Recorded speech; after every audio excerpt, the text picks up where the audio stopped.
so many reviews from the customers, the travelers. They're saying that the bus has to halt for 2 hours for charging. I mean, this is ridiculous. I mean, in a span of 10-hour journey, 2 hours the customer is just standing there for the charge. It's ridiculous. So are we even ready for electrification, especially from an intercity passenger mobility perspective in India? The small 20-minute opportunity charge which you can find anywhere during your coffee break, which anyways we have to give on a trip of 400 kilometers. It can easily accommodate that quick opportunity charge to make sure that we have a 450, 500 kilometer kind of range, and then we have enough balance range available to not cause range anxiety. Glamour in EV is good. मैं शांति से जा रहा हूँ, मैं green planet हूँ, planet tree hugger and all that. But am I ready to pay for it? So, to answer that in two parts.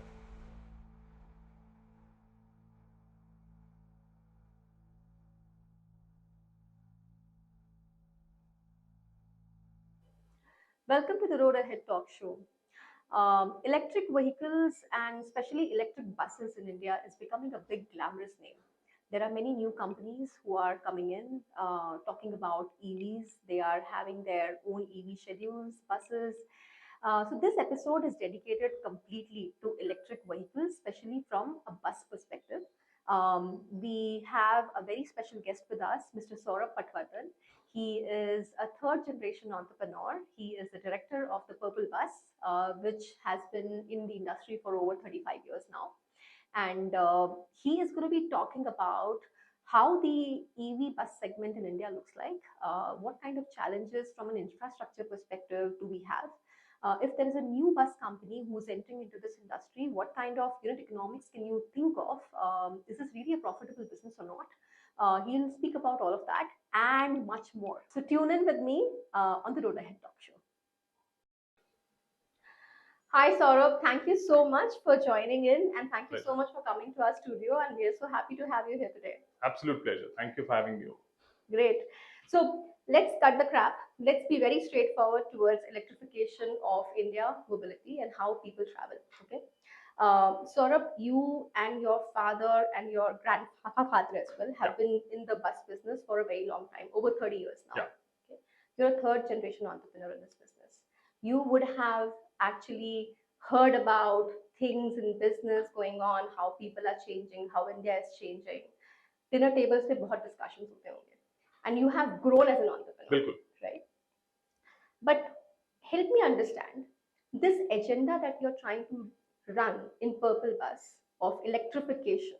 Right? What is this all about?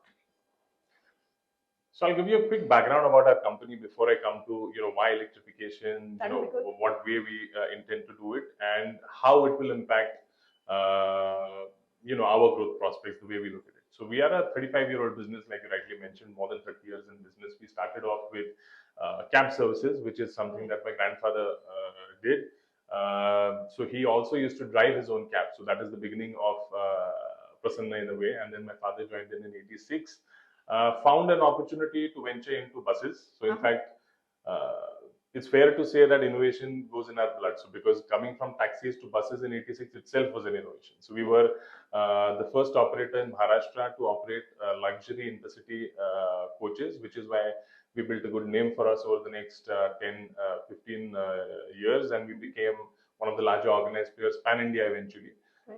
We through this journey always have this belief that whatever listen to your customers. I mean, if you speak to anybody from our family, including my grandfather, when we were small boys, always used to tell us, go speak to the customer, because you may have certain assumptions that you build a full business plan, which is nowadays done on Excel. Those days there was no Excel, but in whichever world, it always starts with speaking to the customer first. So therefore, whether it's starting intercity bus services with sleeper coaches, putting TVs on it, giving customers a good highway stop point, which we eventually also ventured into as a highway motel, because the customers wanted a good stop point on our Vidarbha routes especially, or anything, or the latest being, we added something as a Purple Chat Buddy, which means you scan a QR code and you're able to chat with us using AI and actually get a quick response before your trip ends. Typically, in conventional businesses, you tend to get this feedback maybe days after you've raised such a concern. Yeah. So, another small example, I mean, because that's latest, I thought I should fast forward and come straight to that. So, innovation is something that we are driven by, and customer feedback is something that we take extremely seriously whenever it comes to considering any changes that we want to make in the business. In Purple Bus today, we operate in 8 main states across India in 3 main business verticals. Okay. We have our intercity bus business, which is now heavily focused on. We believe it's a great time to grow, expand this business pan India from being more of a West and South India focused entity. We now have ambitions in the next 3 years of making sure that we are a pan India player. We operate more than 150 routes every day on our intercity business. It's a mix of all types of buses, seater, sleeper, Volvo, Eicher, Leyland, all types of OEMs. The second business, which we have been for the last about decade and a half, is the staff transportation and school bus transportation. Okay. We call it the enterprise mobility business. We operate more than 500 buses in this business. This is more of this is B2B. And then the third business is the B2G business, in which we participate in PPP tenders with the government in various cities. Historically, we participated in more than 13 such tenders and won all of them. So wow, we've had a reasonably good track record of success there as well. In I would say in the last couple of years post COVID, we feel that tourism is increasing. People are moving from tier 1 to tier 2 cities back to tier 2 cities and for work, etc. Because there are opportunities being created now. Yes, in tier 1, but also in some tier 2 cities. For example, Mysore can be taken as an example. People are moving from Bangalore to Mysore. So Coimbatore is another example. And each state has several of these. Nashik is a beautiful example in Maharashtra. Many such places are turning out to be hotspots for intercity travel. Typically, yes, there are some coaches available. There is a few regional players in every state which dominate intercity buses, but there is no. If you interview 100 people across India, they will not come up. The chances of them coming up with the name of 1 or 2 platforms is very less, because there is none. So all of them is very regionally populated. So we thought now it's a good time post COVID to go back to our roots in a way, because our roots always have been intercity. And which is why then we started our thesis, research, groundwork. We spent 2 years on the field. Our teams went across on road across India, from Kerala to UP. We did a lot of work and got a lot of information from the OTAs as well, to get information about what routes, what regions seem to have lack of good quality operators, good quality buses, etc. And then we shortlisted a lot of routes. So we shortlisted about 250 routes to be precise, pan India, which are high opportunity routes. When we looked at that, we also spoke to customers when our people traveled in buses, saying, what is the problem in the current services? What would you like, etc. So 1 or 2 things, probably because also what comes in the media is there's a lot of this is 2 years back. There was a lot of interest from a lot of people on. Everybody wanted, AC sleeper seems to be typically the answer on all routes. But there was also a lot of suggestions about people saying electric chalao, because probably they saw it on the news article, or they must have seen it somewhere probably. So it's a good buzzword probably. So we actually started studying a little bit of an electric 2.5 years back. More in detail. I mean, we already launched our first electric bus service in 2019 pre-COVID. This was just Bombay-Pune route. Unfortunately, the OEM that we were working on that point of time, post-COVID, couldn't survive. So therefore, that route we had to kind of pull out from, because there was no support available from the OEM. And then we took a year or 2 to reset and reconfigure to decide whether, because it's a big capital investment, so you don't want to burn your finger the second time. So then we spoke to all the OEMs. We spoke to all the startups which have actually started mushrooming in our market, which is great, because they're bringing more glamour to the industry, which is also required. And a part of our thesis indicated that there is a demand and need for, yes, good quality luxury sleeper intercity long distance buses, but also customers seem to find some glamour in electric buses in the longer run. And then when we put that down into numbers, if you look at it in the electric bus business, we start off with something called as the TCO, which is the total cost of ownership. That's right. Which was never a concern running an ICE bus, to be honest, because they are very, I mean, it's a legacy view of calculating your unit economics, etc. Yeah. But when you look at TCO, your important variable here is what route, how many kilometers, etc., what cost of the vehicle, capex, battery capacity, several, I mean, a lot of variables. But then we found that there's a lot of routes in India today which, while being profitable and in fact generating an incremental profit compared to a diesel bus, can be electrified. So that is the beginning of why we chose, because we as a legacy business don't understand this full world of building valuations. We understand the world of building good routes, profitable routes, running them well, providing upgraded services to tier 1, tier 2 customers and all, and scaling what we do well into other geographies as well. So I think our thesis was always from day one that we will get into this if there is an opportunity to provide the customer with better services and still be able to generate some revenues, incremental profit compared to what we otherwise would. So that, yeah. So now you're doing the electrification part. Is it, I mean, do you think India is even ready? When it comes to intracity, it is much more ready. The government is focusing heavily on the infrastructure, charging stations. Sure. Intercity charging station becomes a very big problem. I have read so many reviews from the customers, the travelers. They are saying that the bus has to halt for 2 hours for charging. I mean, this is ridiculous. I mean, in a span of Absolutely. 10-hour journey, 2 hours the customer is just standing there Absolutely. for the charge. It's ridiculous. So, are we even ready for electrification, especially from an intercity passenger mobility perspective in India? So if you look at intercity passenger mobility today, if you look at routes which are less than 400 kilometers one way, that constitute for roughly between 50 to 53% of the overall intercity trips that happen today in India across all geographies, covered, digitized, undigitized routes all put together, because there is a large set of routes which are also not digitized yet. But the overall market is about roughly 53% to be precise. So our view is, until the time that technology gets to a stage wherein we are able to run longer routes with shorter charging times, these are the routes that we as an organization will focus on. Less than 400-kilometer routes.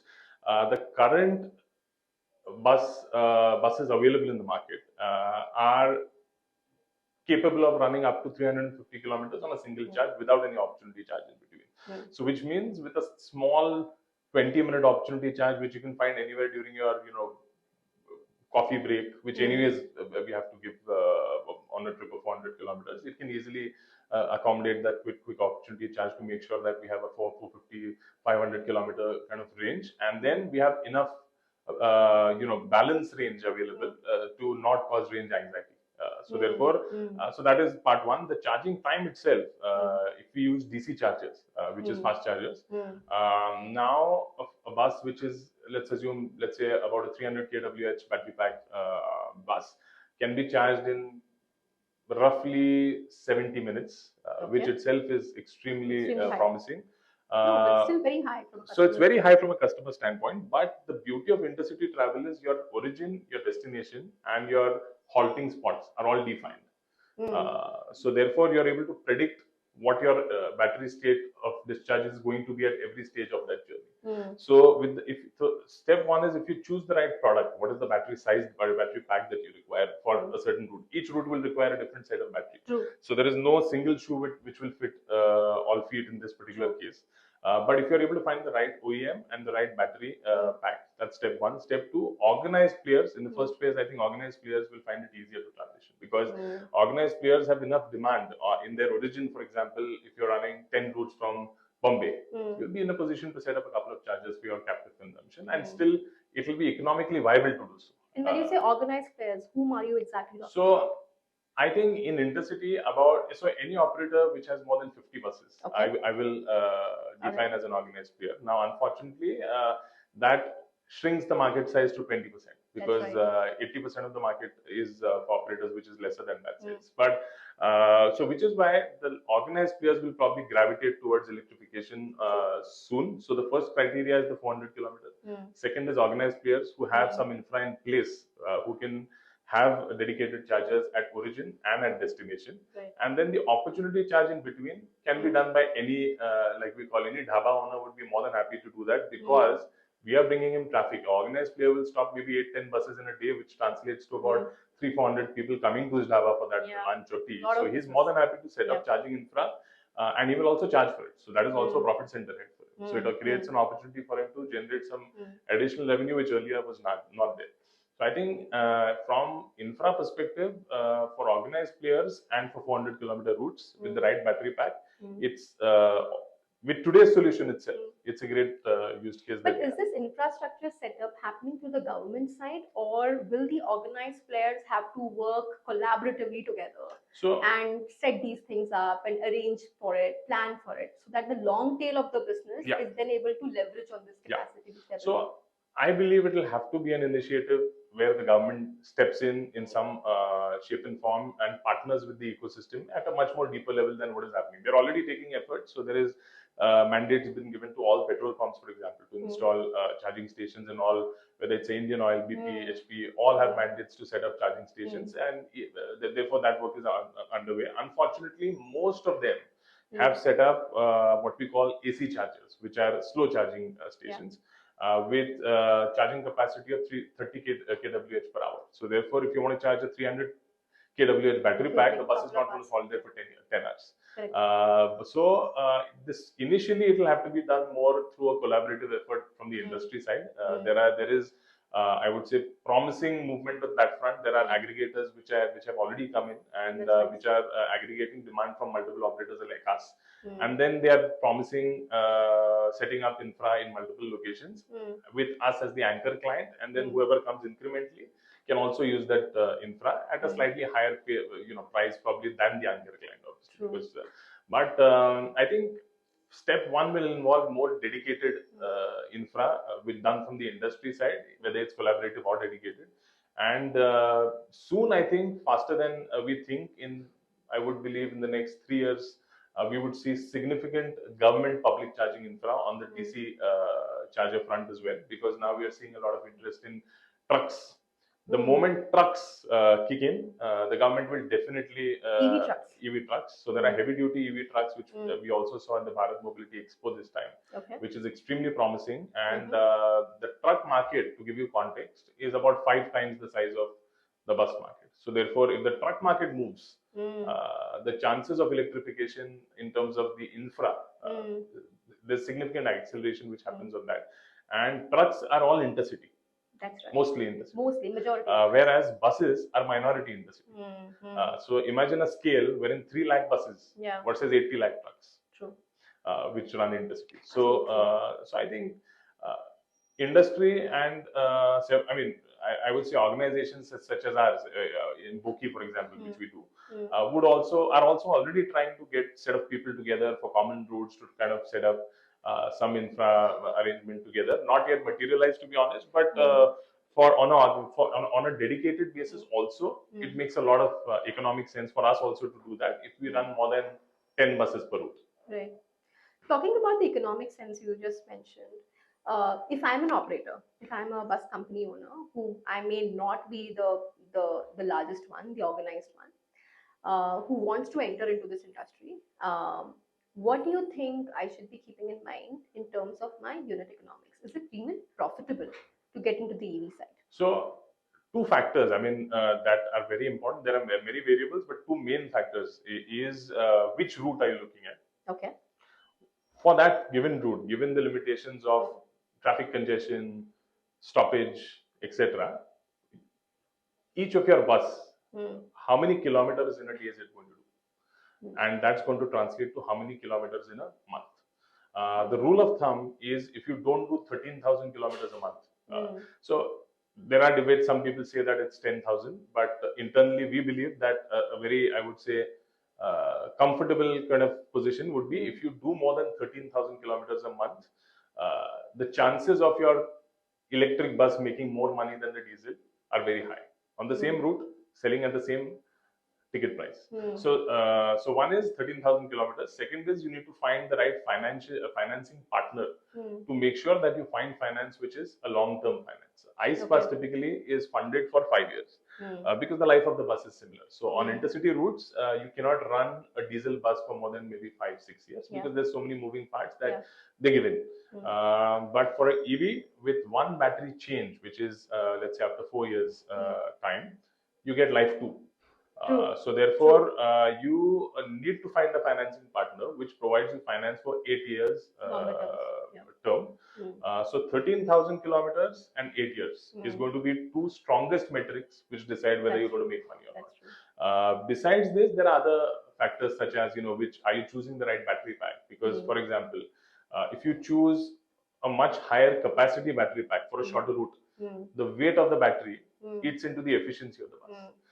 So if you're going to get 1 kilometer from one unit, if you put a 400 kWh battery instead of a 200, when you can do it 200, then your efficiency comes to 0.7 instead of 1. So therefore you're spending more for the same bus just because your bus is heavier than what it should be for that given route. That's right. So then that's another factor that you should consider. One strong internal assumption that we always maintain is an e-bus do not assume is going to make you more, your yield is going to go up. So our assumption always we keep as your yield, your average selling price is going to remain the same as a diesel bus because the customer at large doesn't care.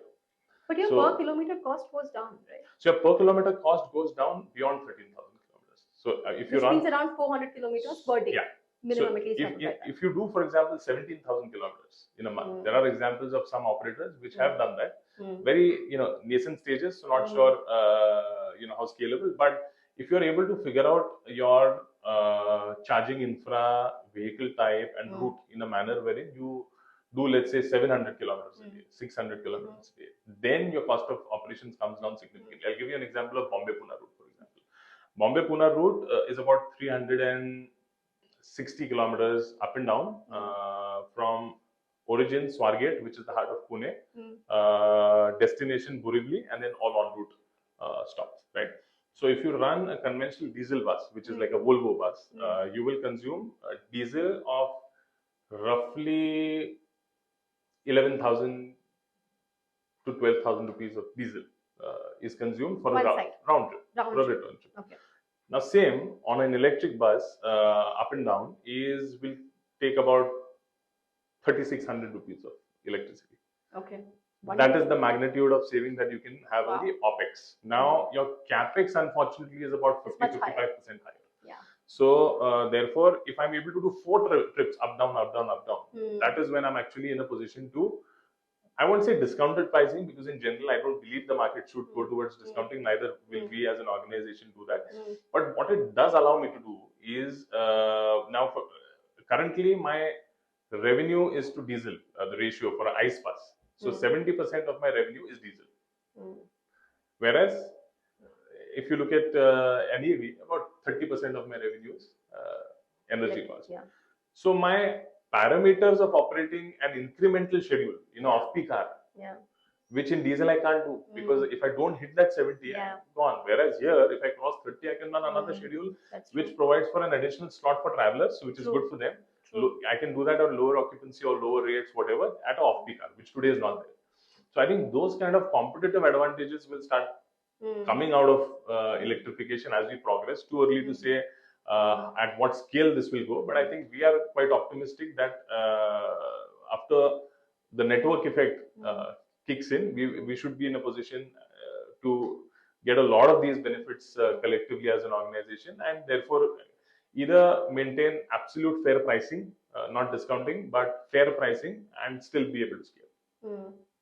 When it comes to booking one of these buses from the OEMs, approximately how much of wait time is it there in India? So if I book it now, I'll have to wait for like 6 months, 8 months to hit the road. Till about a year and a half or 2 years back, there was very little visibility on those timelines. The reason for that was that because of the government's focus on electrification of city bus services across various cities in India, the demand for city electric buses was so high that all the OEMs were busy focusing on the government contracts, because there you get contracts for 100, 200, 400, 500, 900 kind of bus volume. So all the production therefore was focusing on the government contracts. Now, good, bad, ugly, but the manufacturers have taken cognizance of the fact that we are manufacturers, we are not operators. Whereas under the government contract, the current scheme under which they participate in the tenders is that they don't sell these buses, they operate they provide these buses to the government on a fixed per kilometer rate, which means it's OPEX model. So they don't get to enjoy a sale of the bus. And then there are, it's a different world. The government business is a different world, which probably the OEMs don't only want to focus on anymore. Therefore, they've started actively allocating capacity to the private sector, especially in the last year or so. We are seeing a lot of promising signs from OEMs. Now, to answer your question, there are maybe 5 OEMs which have good quality buses. Then there are the tier 2 OEMs, but tier 1 there are about 5 good OEMs, all of which have lead times of less than 3 months. Wow. So which is extremely encouraging. Yes, that's right. First sign. Now at very high volumes, this may change. Right. So when you talk to them about maybe 100 buses, then this could be the case. When you talk to them about 2,000 buses, they may say, "Boss, ye to 3 mahine mein nahi hoga," which is fair. True. But that was the case also with the conventional operators, the ICE manufacturers as well at that volume. So I think now it's at least gotten rationalized to an extent wherein, and then anyways, as an operator, when we any of the private operators, when we induct the buses, we also want them to come in phases. We also don't want all of them to come together. Yeah. So if we can plan for the next year and then align that with an OEM, I think supply now no longer is as big an issue as it was. And how much will this cost? I mean, it's like long. So the ballpark range so there are 3 variants which are currently, 2 main variants which are available in the intercity configuration. One is the 9-meter coach. Then there is the 12-meter coach. Then there is the 13.5-meter coach, but that is not any tier 1 OEM yet. So the pricing will be anywhere between 1 crore 50 to 1 crore 85. So the capital expenditure on these buses is significant. About 35 to 40% of these costs of the bus itself is towards the batteries. To give you some insight into that, the battery cost, LFP battery, which there are 2-3 chemistries which are dominantly used: LFP, NMC, and LTO. LFP is the most widely used in India because it's more suitable to our temperature, ambient temperature conditions, etc. And then the density is decent enough for us to fit into long distance coaches. So about $120 per kWh is what the pricing of a battery is. So depending on whether you have a 400 kWh battery, 300 into 120 will give you a calculation of what your battery cost is. So that is the main cost towards the cost of a bus. Therefore, the inflated pricing. And but one will have to replace this in 5 years or so. Yeah. So typically, in case of LFP, they say that anywhere between 3 to 4 years is when you may have to. So they say about 3,000 charging cycles. So depending on what your use case is, are you going to charge twice a day, once a day, times? But we believe it's fair to expect that in 4 years you're going to have to change the battery. So therefore, what we do is that we built in a business case for 8 years. We built in one battery cost also in that use case, spread across the total lifetime kilometers that we're going to run, divide that, and then we take out a calculate our TCO to make sure that the 8-year TCO makes sense. Right.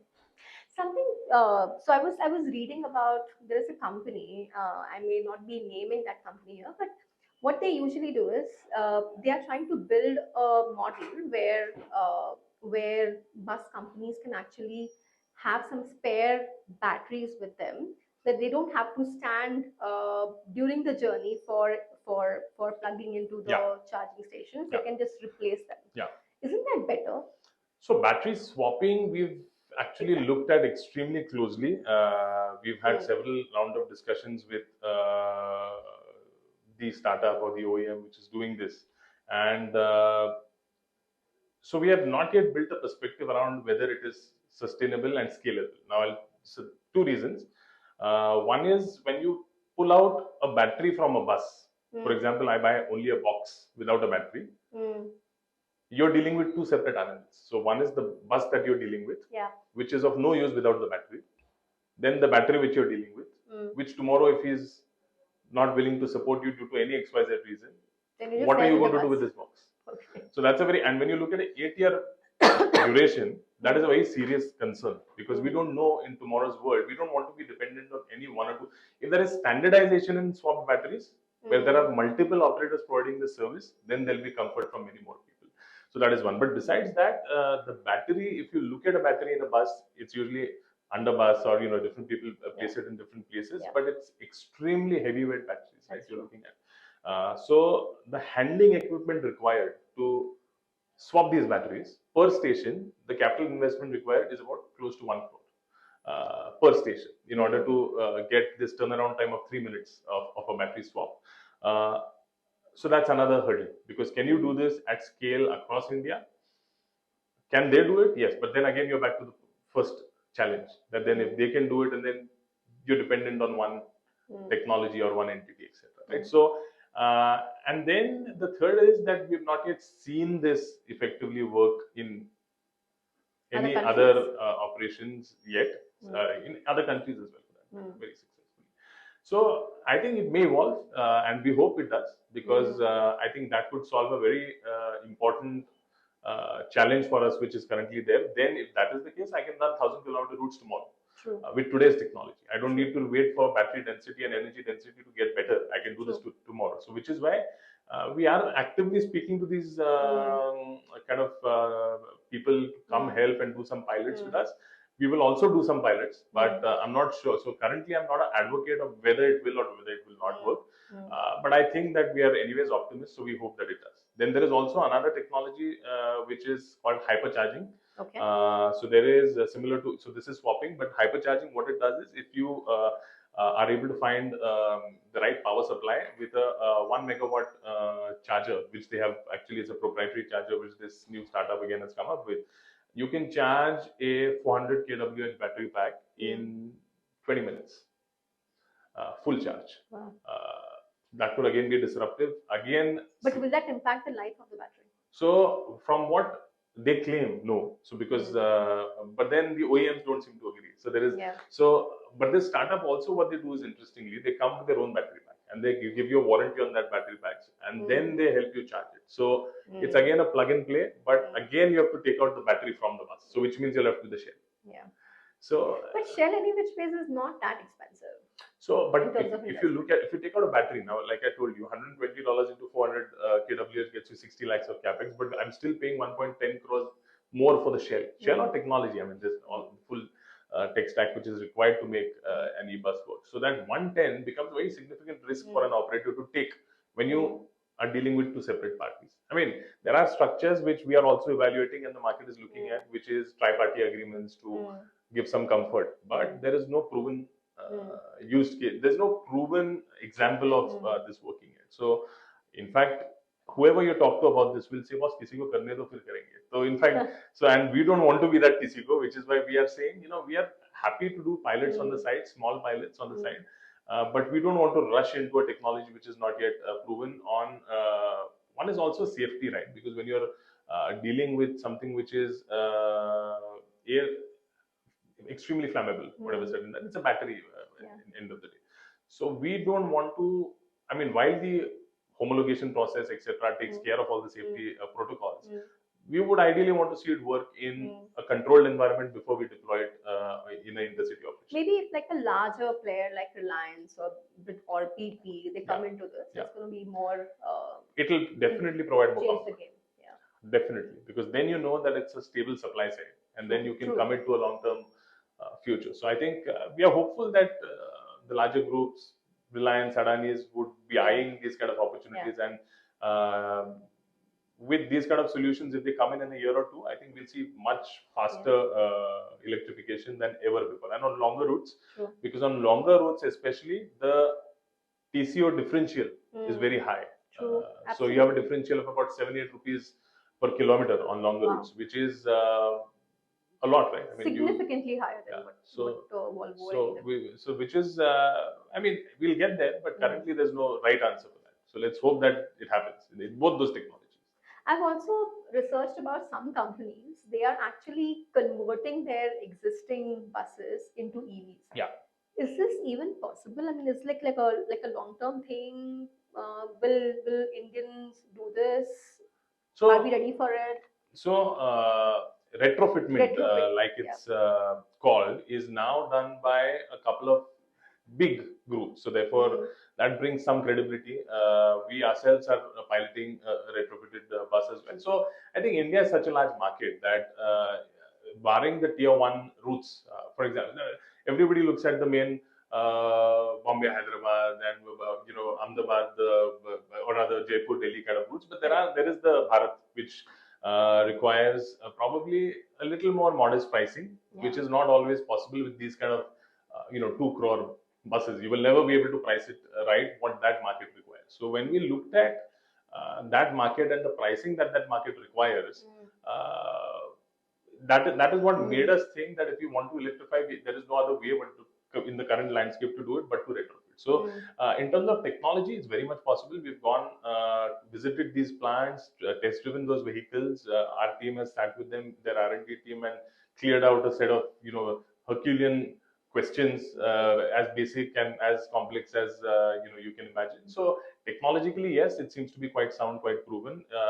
Business use case wise, I think especially for tier 2 and Bharat, it's not just fits that requirement, but it's essential for that, because there is that sense of upgradation to that.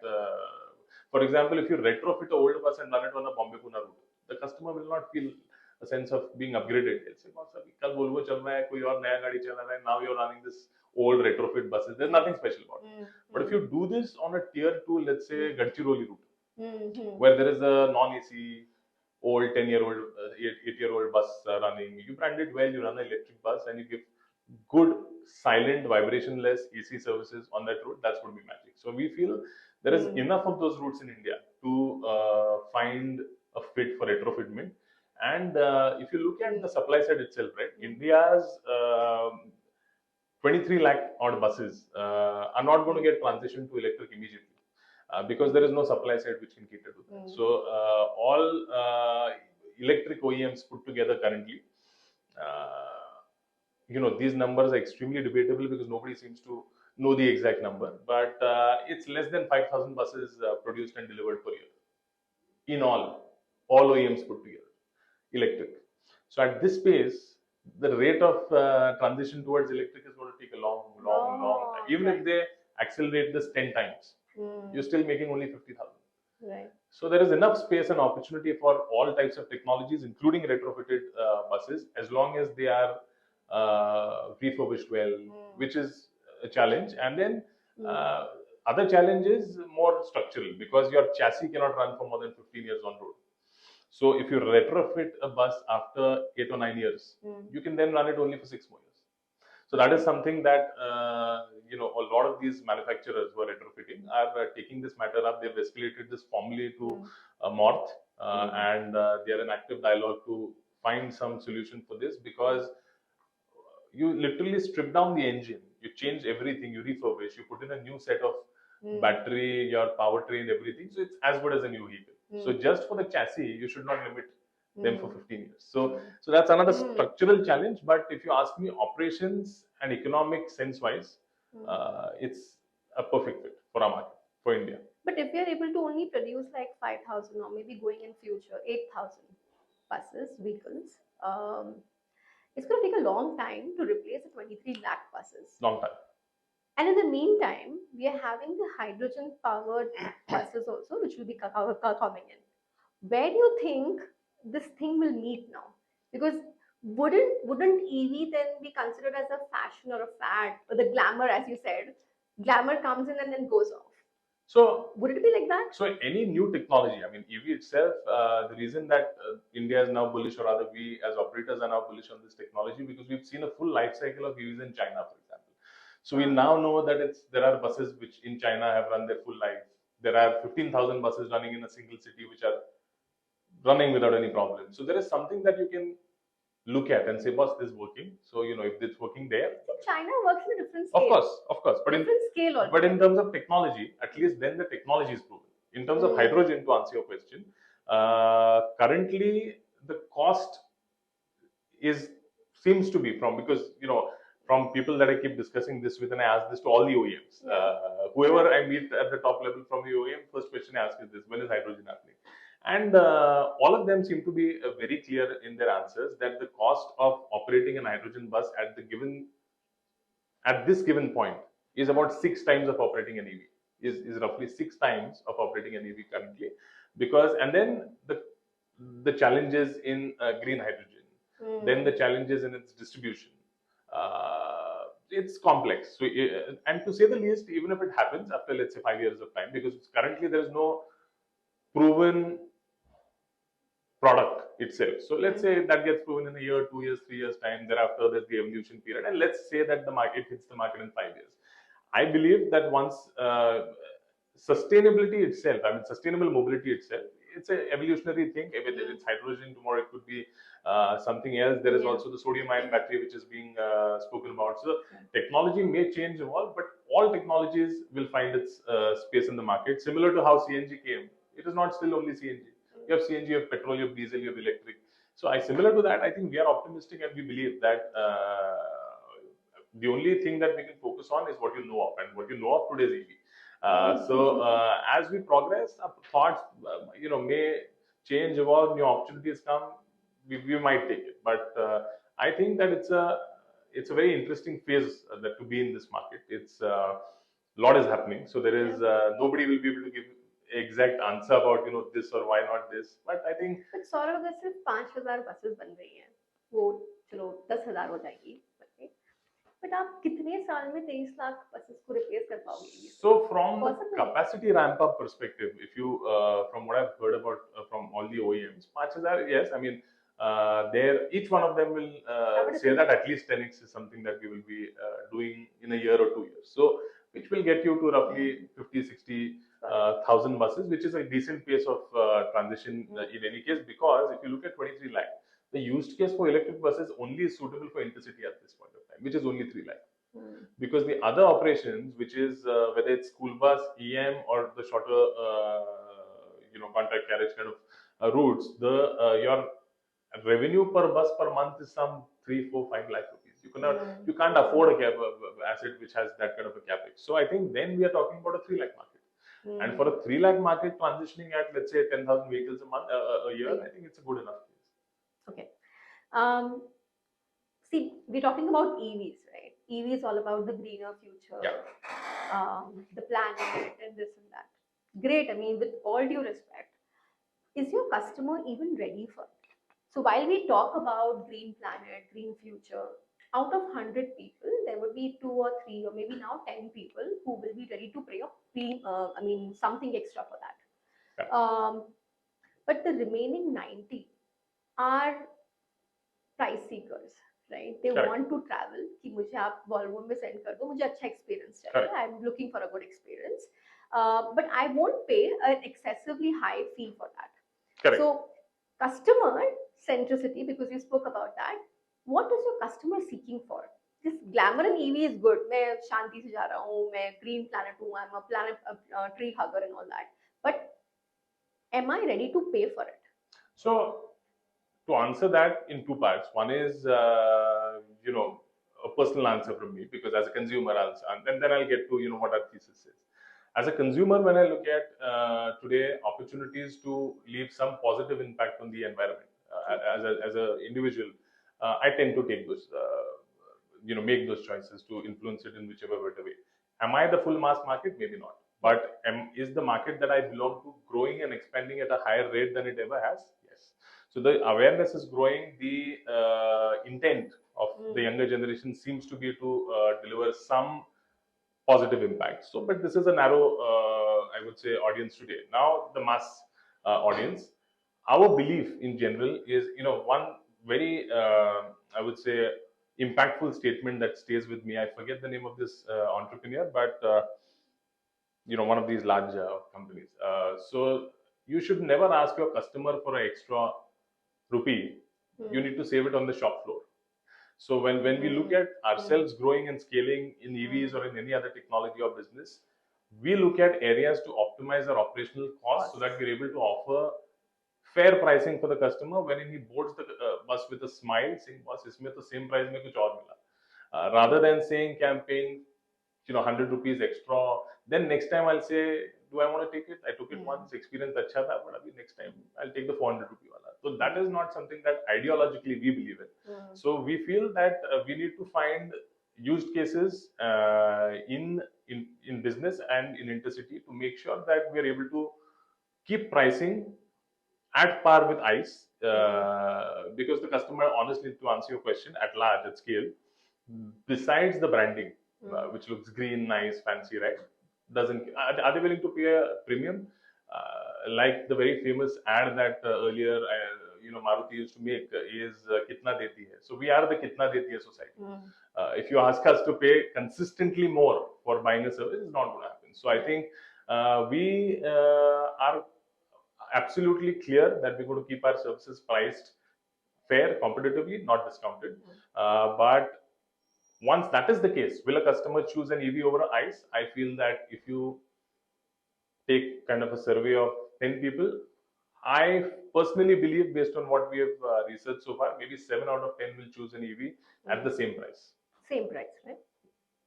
And because you're saving on your cost, it actually builds. So if you're efficient, if your buying is efficient, if your operations is efficient, if you're using a lot of technology to make sure that you're ironing out creases better than anybody else, then your pricing should be better than everybody else. If it is better than everybody else, you can probably make more money by offering the same price, and that is what, as an organization, we endeavor to do. Got it. Understood. As the number of EVs go up and it becomes a commodity for everyone, wouldn't pricing play a better role? Because then it's going to start about reducing the prices. Now everybody has an EV, everybody is giving a similar value, everybody is green, right? It's going to be a pricing game, because in the end everything is a commodity, because every bus is pretty much similar until unless you give a special experience, maybe a snack box inside or maybe something else to the customer, but again it's a cost to you.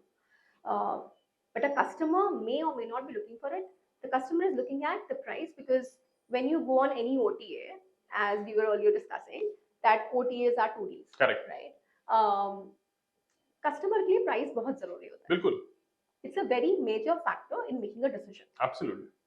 In next 2 to 3 years, in EVs, wouldn't passenger mobility become much more affordable because of commodity handling over here in the EV segment, and your margins going up because of cost? So affordable, it's a very relative term, because if you look at the overall current trip cost on any tier 1 route and compare it to, let's say, can be compared to aviation, but if you compare it on a per kilometer basis to any other mode of transportation, it's quite affordable. But to answer your question, as platforms like ourselves and many other platforms scale and find economies of scale and find savings derived from the economies of scale by going electric, we may be better positioned to be able to offer certain benefits to our customer. Now, this is on account of, to revisit our first point that we started off with. What has changed between ICE and EV is that your cost of fuel,